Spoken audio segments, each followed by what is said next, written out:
अस्सलामुअलैकुम वरहमतुल्लाहि वबरकातुहू। मैं डॉक्टर राहिला शेख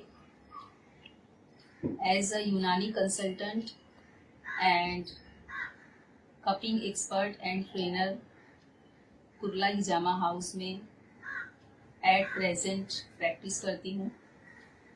मैंने अपनी डिग्री BUMS बॉम्बे तिब्बिया से कंप्लीट की है 2006 में, और 2009 से मैंने प्रैक्टिस शुरू की। पहले 1 साल मैंने सिराज मेमोरियल हॉस्पिटल में RMO शिफ्ट की, जो कि मल्टी स्पेशलिटी हॉस्पिटल था। वहाँ पर मुझे हर तरह के केस देखने मिले, gynaecological, obstetric, surgical, orthopaedic, paediatric, psychiatric, ENT, casualty, हर तरह के केस का अल्हम्दुलिल्लाह मुझे 1 साल में अच्छा खासा एक्सपोजर मिला। उसके बाद मैंने 2010 में अपना सेल्फ प्रैक्टिस शुरू की, अपनी क्लिनिक ओपन की और एज अ GP मैंने प्रैक्टिस शुरू की।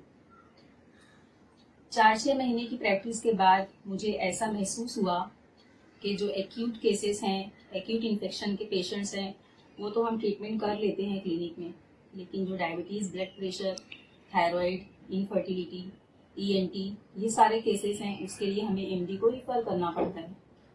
और उनका जो लाइन ऑफ ट्रीटमेंट है डायबिटीज़ वगैरह का, उसमें लाइफ टाइम मेडिकेशन ज़रूरी है। तो उसके लिए मुझे ये तलाश थी कि मैं खुद यूनानी से इलाज करूं और कुछ अच्छी चीज़ मुझे नॉलेज हो जाए, ऐसी चीज़ मुझे पता चले, ऐसा इल्म हो जाए कि मैं खुद प्रैक्टिस करूं और अपने किसी मरीज़ को रिफ़र ना करूं। ये मेरा पैशन है। और जितने भी मरीज़ आज तक मेरे पास आए हैं 2009 से 2020 तक, अल्हम्दुलिल्लाह मैंने किसी एक पेशेंट को भी MD के पास रिफ़र नहीं किया। शुरू में मैं होम्योपैथिक से ट्रीटमेंट करवा देती थी, एक हमारे सीनियर डॉक्टर थे, वहाँ पर रिफ़र कर देती थी। उसके बाद जब मैं UK में थी 2007 में, तो मैंने कपिंग सीखने के लिए वहाँ पर ब्रिटिश कपिंग एसोसिएशन ज्वाइन करने वाली थी। और यहाँ पर आने के बाद बॉम्बे में 2014 में मैंने हिजामा हाउस ज्वाइन किया और वहाँ से मैंने कपिंग थेरापी, वेट कपिंग का कोर्स किया। और कपिंग सीखने के बाद, कपिंग से जब मैंने ट्रीटमेंट शुरू किया, तो मुझे उसमें अल्हम्दुलिल्लाह इतने अच्छे रिजल्ट मिले कि फिर मैंने कपिंग और यूनानी मेडिसिन से प्रैक्टिस शुरू की। और अल्हम्दुलिल्लाह आज की तारीख में diabetes, blood pressure, thyroid, gynaecological cases, orthopaedic cases, paediatric cases, यानी हर तरह के केस हम हैंडल कर लेते हैं, अल्लाह का शुक्र है। यहाँ तक कि साइकेट्रिक केसेस जो होते हैं, शिज़ोफ्रेनिया वगैरह के पेशेंट्स होते हैं, उनका भी बहुत अच्छा रिस्पांस मिलता है कपिंग एंड यूनानी मेडिसिन में।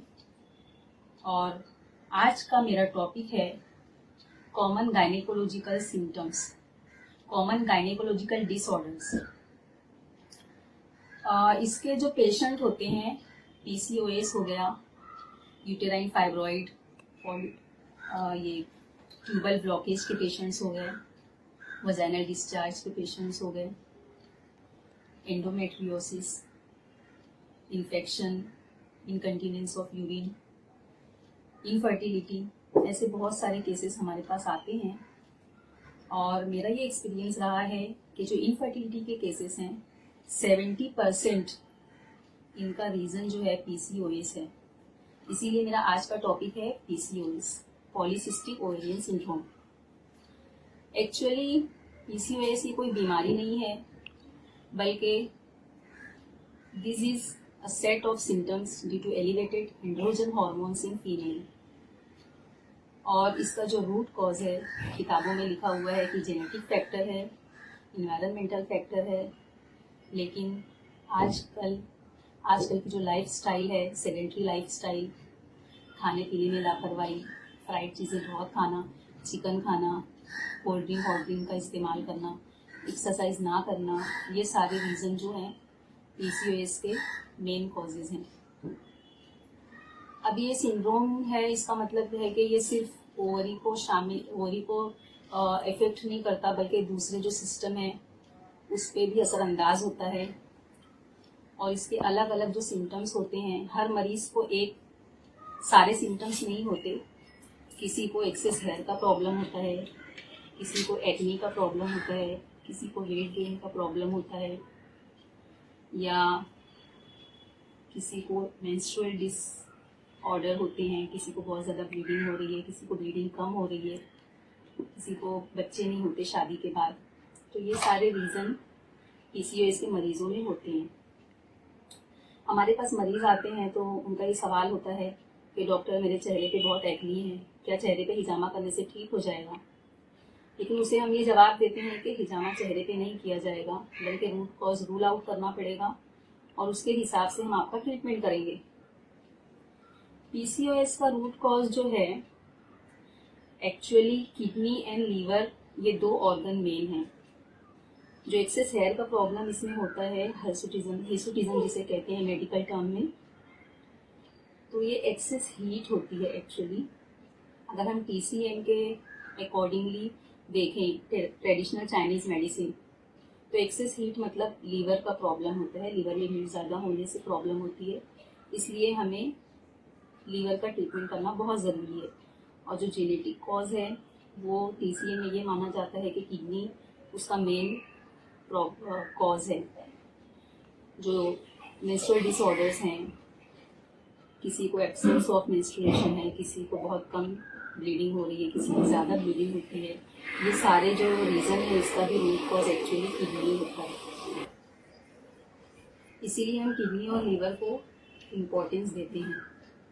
अब वेट कपिंग करने से एक्चुअली क्या होता है, स्टेगनेंट ब्लड जो बॉडी का होता है वो निकल जाता है, ब्लड सर्कुलेशन इम्प्रूव हो जाता है, oxygenated blood, fresh blood supply होता है ऑर्गन को, तो आधी से ज़्यादा बीमारी उसी से ठीक हो जाती है। और TCM की हेल्प हम इसलिए लेते हैं कि उसमें मेरिडियन सिस्टम, पॉइंट का सिस्टम बहुत अच्छी तरीके से समझाया गया है और उसी के अकॉर्डिंगली हम पॉइंट्स करते हैं और एक एक ऑर्गन ठीक करते हैं।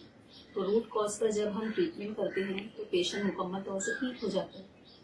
लेकिन एलोपैथी मेडिसिन में अगर देखा जाए तो मेटफॉर्मिन दिया जाता है, OCP पिल्स देते हैं, वेट लॉस करने के लिए कहते हैं, फेशियल हेयर वगैरह है तो उसके लिए भी लेज़र करवा देते हैं, टेम्पररी ट्रीटमेंट होता है, सिम्टोमेटिक ट्रीटमेंट होता है, लेकिन वो डॉक्टर ऐसा कहते हैं कि इलाज इसमें नहीं होगा।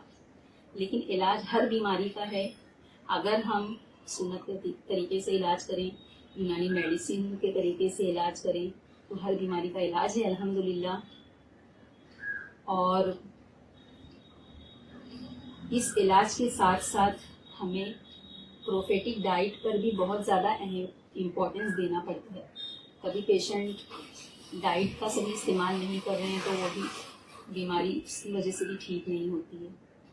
प्रोफेटिक डाइट ज़रूरी है और कभी ज़रूरत पड़ती है तो हम एक्यूपंक्चर का भी इस्तेमाल करते हैं, एक्यूपंक्चर की नीडल्स भी यूज़ कर लेते हैं कभी पेशेंट को। और एक्सरसाइज बहुत ज़रूरी है। स्ट्रेस टेंशन अगर हो तो उनको काउंसलिंग की ज़रूरत पड़ती है।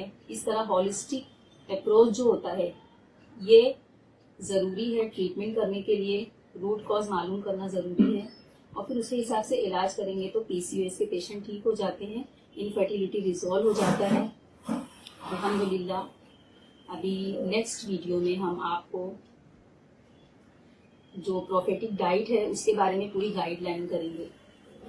ये जो मेटफॉर्मिन है और OCP है, ये वीडियो बनाने के लिए भी मैं इसलिए मुझे बहुत ज़रूरी लगा कि जो भी मरीज़ हमारे पास आते हैं ज़्यादातर वो ये कहते हैं कि मैडम हम 2-3 महीने से दवा ले रहे हैं, कोई कहता है 6 महीने से दवा ले रहे हैं, भाई OCP लेते हैं, ओरल कॉन्ट्रासेप्टिव पिल्स, और हमको पीरियड तो पहले ठीक आता था लेकिन जब मेडिसिन बंद कर दिए तो पीरियड भी बंद हो गया या पीरियड बहुत कम हो गया, तो फिर मुझे उनको नए सिरे से ट्रीटमेंट करना पड़ता है। पहले तो लीवर और किडनी का ट्रीटमेंट करना पड़ता है, दवाओं का साइड इफेक्ट निकालना पड़ता है, उसके बाद इलाज होता है। तो ये एक्चुअली इलाज नहीं है, ये सिम्टोमेटिक चीज़ें हैं, इसमें बहुत सारे साइड इफ़ेक्ट्स भी होते हैं। ये मेरा पैशन है कि मैं चाहती हूँ मरीज़ एलोपैथी मेडिसिन के साइड इफ़ेक्ट से बचें और नेचुरोपैथी की तरफ आएँ और ट्रीटमेंट करें। इसमें मूड अपसेट होता है, लोगों का एब्डोमिनल पेन होता है, बहुत ज़्यादा फिजिकल वीकनेस फील होती है और हाइपोग्लाइसेमिया भी होता है मेटफॉर्मिन से। कभी कभी ब्लड लेवल जो है विटामिन B12 का वो बढ़ जाता है और कभी ऐसा होता है कि ब्रेस्ट टेंडरनेस होता है, ब्रेस्ट स्वेलिंग होती है और इसके इतने सारे साइड इफ़ेक्ट्स होते हैं कि मरीज़ वेट लॉस एक तरफ करने के लिए डॉक्टर कहता है और दूसरी तरफ OCT जो है, ओरल कॉन्ट्रासेप्टिव पिल्स, उसका सबसे बेकार साइड इफेक्ट तो ये है, सबसे ज़्यादा फ्लूइड रिटेंशन का डर रहता है और वेट गेन होता है। एक तरफ से वेट गेन हो रहा है और एक तरफ से वेट लॉस करने के लिए कहा जा रहा है, तो ये मुझे ठीक नहीं लगता है। इसीलिए मैं चाहती हूँ कि मरीज़ नेचुरोपैथी की तरफ आएँ और नेचुरोपैथी से, यूनानी मेडिसिन से, प्रोफेटिक मेडिसिन से इलाज कराएं। इंशाअल्लाह शिफा होगी। जज़ाकल्लाह खैर।